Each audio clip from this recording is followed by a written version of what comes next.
अध्यक्ष महोदय, सुरुवातीला स्वर्गीय अजितदादांना स्मरण करतो, वंदन करतो.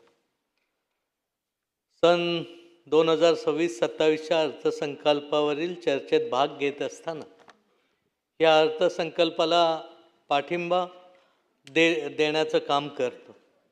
महाराष्ट्राला $5 ट्रिलियन अर्थव्यवस्था बनवण्याचं जे स्वप्न या राज्याच्या मुख्यमंत्री यांनी दाखवलं, त्याचं प्रतिबिंब कुठेतरी या अर्थसंकल्पात पूर्णपणे उमटल्याचं आपल्याला दिसून येतं. हा अर्थसंकल्प केवळ आकड्याचा खेळ नाही, तर तो विकसित महाराष्ट्राचा एक रोड मॅप आहे. पायाभूत सुविधा, शेती, उद्योग आणि महिला सक्षमीकरण यावर आधारलेला अर्थसंकल्प महाराष्ट्राच्या एक वेगळ्या दिशेला नेऊन ठेवणारा अर्थसंकल्प. गेल्या वर्षी आदरणीय अजितदादांनी कसबा संगमेश्वर येथे स्वतः व्हिजिट केली. छत्रपती संभाजी महाराजांचं स्मारक तिथं व्हावं आणि ह्याचा उल्लेख करत असताना या राज्याचे मुख्यमंत्री आणि अर्थमंत्री यांनी त्यांच्या भाषणामध्ये स्पष्टपणे उल्लेख केला होता की छत्रपती संभाजी महाराजांचं स्मारक कसबा इथं भव्य आणि आंतरराष्ट्रीय दर्जाचं होईल आणि त्यासाठी निधीची पूर्तता केली जाईल. आणि तो उल्लेख इथे केला होता, कारण काही व्यक्तींनी तो उल्लेख केला नाही असं सांगितलं, पण तो हा उल्लेख केला.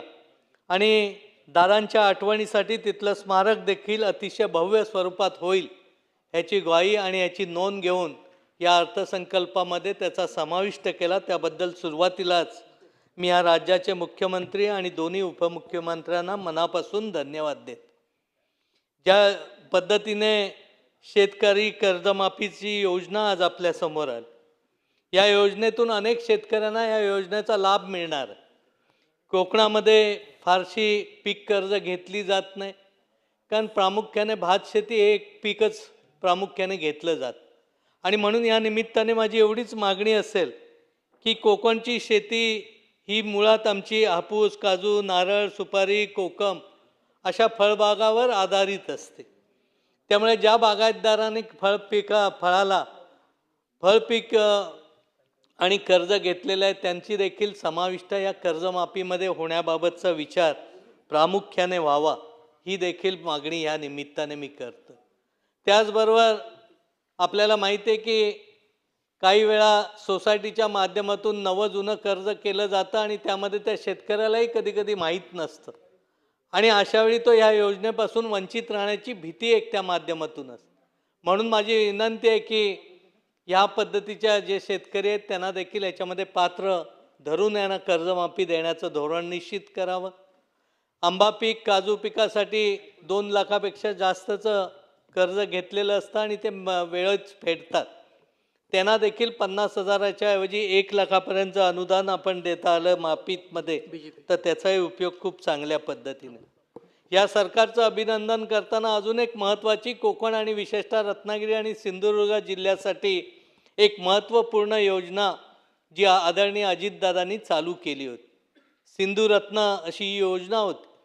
या योजनेमध्ये अनेक नाविन्यपूर्ण गोष्टी घेतल्या जायच्या. अनेक महिलांना सक्षमीकरण करण्याचं काम ह्या सिंधुरत्न योजनेतून होत होतं.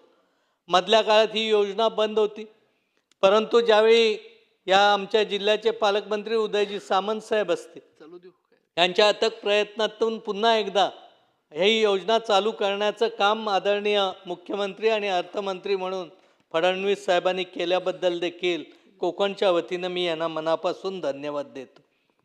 या अर्थसंकल्पामध्ये फळबाग पुनरुज्जीवनचं पॅकेज देखील देण्याबाबतचं धोरण निश्चित व्हावं. कोकणामध्ये आंबा, काजू, फळ पीक असतात. वेगवेगळ्या वेळी हवामानामुळे खूप मोठा प्रॉब्लेम देतो. यावर्षी देखील जवळजवळ 100% पीक हातातून गेलेलं, शेतकरी हवाल दिले. त्यामुळे विशेष बाब म्हणून कोकणसाठी सुदैवाने हॉर्टिकल्चर मिनिस्टर कोकणातले आहेत, ते देखील इथं बसलेले आहेत. त्यांनी सांगितलं की निश्चितपणे याची मीटिंग घेऊन आंबा काजू पिकाबाबतचं धोरण निश्चित करून त्या शेतकऱ्यांना न्याय देण्याच्या बाबतीत देखील विचार केला जाईल. त्याचबरोबरीने बांबूचं धोरण कोकणासाठी एक वरदान ठरणार आणि हे वरदान ठरत असताना त्याबाबत देखील मुख्यमंत्री महोदयांनी बांबू पिकाची लागवड, त्याचं प्रोसेसिंग करणं, त्यांनी पक्का माल केलेला शासकीय योजना अंतर्गत PWD असेल किंवा टुरिझम सेक्टरमध्ये त्याचा उपयोग करण्याचा उपयोग देखील केला जाईल. मी सरकारचं अभिनंदन करताना कोळवण ते सिंधुदुर्ग कोस्टल हायवे देखील खूप चांगल्या पद्धतीने होतोय. पण ह्याच बरोबरीने आमचा 14 वर्ष रखडलेला मुंबई गोवा मार्ग देखील यंदाच्या वर्षी पूर्ण करण्याची जबाबदारी निश्चितपणे सरकार घेईल आणि जो कोकणाला खूप मोठा त्रास सहन करावा लागतो तो देखील या माध्यमातून. वाढवण बंदराचा विकास होत असताना तिथल्या स्थानिक रोजगारांना देखील 70% पेक्षा जास्त आरक्षण मिळणं गरजेचं आहे. जलवाहतुकीचे जे नवीन टर्मिनल्स आपण उभारत आहोत त्यातून मुंबई ते कोकण प्रवासाचं अंतर देखील कमी होऊन पर्यटनाला खूप मोठी गती मिळेल. पर्यटन म्हणजे कोकणासाठी एक वरदान. आज हा पर्यटनाचा भाग एक कृषी उद्योग ह्याच्यामध्ये जर गेला तर त्याच्या देखील फॅसिलिटी आम्हाला मिळतील. गणपतीपुळे, तर्कली, हरिहरेश्वर याचा विकास खूप चांगल्या पद्धतीने होतोय. त्याच धर्तीवर मार्लेश्वर असेल, टिकलेश्वर असेल आणि शृंगारपूर सारख्या ठिकाणी देखील जर नाविन्यपूर्ण विकास केला तर कोकणासाठी खूप मोठी संधी त्या माध्यमातून मिळेल. मत्स्य व्यवसाय आणि बंदर विकासासाठी काही प्रश्न आहेत ते देखील होणं गरजेचं आहे. आरोग्य आणि शिक्षणाच्या बाबतीत कोकणाबद्दलची काही स्वतंत्र पॉलिसी करणं गरजेचं आहे. अनेक चांगल्या पद्धतीचे हॉस्पिटल तिथं होण्यासाठी आपण प्रयत्नशील राहिलं पाहिजे. कारण लोट्यासारख्या ठिकाणी एक केमिकल झोन असल्यामुळे अनेक ॲक्सिडंट होतात. परवा देखील एक ॲक्सिडंट झाला, जवळजवळ 15 कामगार तिथं अत्यवस्थ जळले आणि त्यावेळी तिथं कुठचंही हॉस्पिटल नसल्यामुळे खूप मोठ्या समस्येला त्याला सामोरं जातं. म्हणून लोट्या इथं एक चांगल्या पद्धतीने कामगार केअर सेंटर व्हावं, एक चांगलं हॉस्पिटल व्हावं आणि तिथं त्या पद्धतीचा फायदा व्हावा. लोट्यामध्ये अनेक केमिकल कंपन्या येत आहेत आणि त्या आमच्या दृष्टीने खूप काही वेळा घातक होतात. एक तर त्याचा परिणाम बागायतीवर खूप मोठ्या पद्धतीने होतो. आज खाडीपट्ट्यात जिथं खूप मोठ्या पद्धतीने आंबा बागायतदार येत होती, आंबा पीक येत होतं, आज ह्या केमिकल कंपन्यांमुळे पूर्णपणे बागा उद्ध्वस्त होत आहेत. लोटे औद्योगिक वसाहतीमध्ये लक्ष्मी ऑर्गॅनिक इंडस्ट्री लिमिटेडमधील विषारी उत्पादनाबाबतची चौकशी व्हावी आणि ती एक विषारी वायूचं जे इतकं मोठा प्रमाण आहे की ती कंपनी इटलीमध्ये बंद झाली होती आणि तिथल्या लोकांनी आज आंदोलनापासून ते करतायत. तर त्या कंपनीची चौकशी होऊन ती कंपनी पुढे कशा पद्धतीने होणार, बंद होईल आणि तिथल्या लोकांना संधी मिळेल ह्या दृष्टीचा आपल्या ह्यांनी माध्यमातून मागणी करतो. कोकणसाठी एक स्वतंत्र सक्षम प्राधिकरण हवं. पाणी टंचाई, नेहमी एवढा पाऊस पडतो पण नेहमी आम्हाला पाणी टंचाईला तोंड द्यावं लागतं आणि हे पाणी टंचाईसाठी छोटे छोटे बंधारे, विशेषतः जलसंधारणाची छोटी धरणं कोकणासारख्या साईट अतिशय महत्त्वाचे आहेत. तिथं मुबलकपणे होण्याच्या दृष्टीने प्रयत्नशील राहावं. माझ्या मतदारसंघाचा विचार केला तर एका बाजूला कोयना धरणाचं टेल वॉटरचं पाणी समुद्राला मिळत असतं. म्हणून यासाठी मी एक नवीन तंत्रज्ञानाचा उपयोग करून जो फ्लूइड प्रेशर ॲम्प्लिफिकेशन या अत्याधुनिक व पर्यावरणपूरक तंत्रज्ञानाचा वापर करण्याची संकल्पना मांडली होती. या तंत्रज्ञानामुळे वीज आणि इंधन न वापरता पाण्याचा नैसर्गिक ऊर्जेचा उपयोग करून पाणी उंचावर डोंगराच्या ठिकाणी नेलं जातं आणि हे डोंगरावर नेलेलं पाणी तिथल्या दुसऱ्या भागातील गावांसाठी शाश्वत पाणी पुरवठा करणं शक्य होणार आहे. आणि म्हणून ही योजना विशेषतः कोयनेचं अवजलचं पाणी फुकट जातं तिथं वापरून जर खेडोपाडीत जर पुरवठा केला तर त्याचा उपयोग कोकणासाठी खूप मोठ्या पद्धतीने होतो.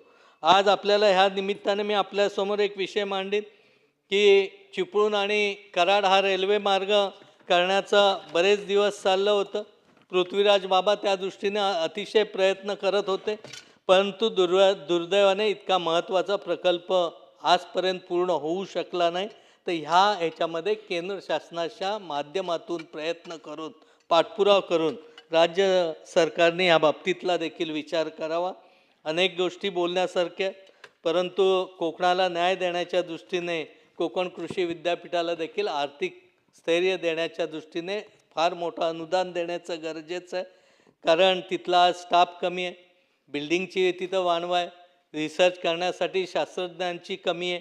तर ह्या सगळ्या गोष्टीचा विचार व्हावा. काजूची बोंडं आमच्याकडे फुकट जात आहेत, तिच्यासाठी जर आपण वेगवेगळ्या प्रक्रिया उद्योग निर्माण केले गोव्याच्या धर्तीवर वायनरीपासून वेगवेगळे उपयोग केले तर त्याचाही उपयोग नष्ट होणारी ही जी नाशिवंत फळं आहेत त्याचाही उपयोग होऊ शकतो. फळमाशीचा प्रादुर्भावामुळे आंब्याच्या बागा फुकट जात आहेत. त्यासाठी रक्षक सापळ्याचा देखील उपयोग करणं आणि त्याची जास्तीत जास्त जागृती करण्याचं काम करणं गरजेचं आहे. आमच्या कृषी विद्यापीठामध्ये पदव्युत्तर अभ्यासक्रमाला खूप मोठी संधी देण्याची गरज आहे. कोकणातला शेतीला पूरक म्हणून कोकण कपिला ही देशी गोवंश संवर्धन आणि ब्रीडिंग सेंटरची स्थापना देखील विद्यापीठामध्ये झालं आणि ह्याचं ब्रीड जर आपण लोकांपर्यंत पोचवू शकलो तर त्याचाही उपयोग ह्या माध्यमातून होऊ शकतं. अशा सगळ्या गोष्टीचा विचार करता आपण अजून एक महत्त्वाचा एकच विषय राहिला आहे अध्यक्ष महोदय, की सांगली आणि कोल्हापूर या ठिकाणी आता जिल्ह्यातील पूर निवारणासाठी 2400 कोटी रुपयाचा महत्त्वाकांक्षी प्रकल्प मंजूर करण्यात आले. मी ह्या निमित्ताने या शासनाचं मनापासून अभिनंदन करेन. परंतु चिपळूण आमचा शहर आहे आणि या शहरात दरवर्षी पूर येत असतो. जवळजवळ 90% पुराने हे शहर वेढलं जातं, नुकसान होतं, अनेक व्यापारी उद्ध्वस्त होत आहेत. तर माझी ह्या निमित्ताने आग्रहाची मागणी आहे की ज्या पद्धतीने सांगली आणि कोल्हापूरमध्ये ज्या पद्धतीने पूर संरक्षणाच्या झाला त्याच पद्धतीने चिपळूण शहराचा देखील जलसंपदाने प्रस्ताव तयार केलेला आहे. या प्रस्तावाला देखील मान्यता देण्याचं काम या माध्यमातून जर झालं तर खूप चांगल्या पद्धतीने तिथल्या लोकांना पण दिलासा मिळेल. कोकण हे केवळ निसर्गाचं वरदान नाही तर ते महाराष्ट्राच्या अर्थव्यवस्थेचं प्रवेशद्वार आहे. जर सरकारने ह्या सगळ्या गोष्टीचा विचार चांगल्या पद्धतीने केलेला आहे, पुढेही करतील.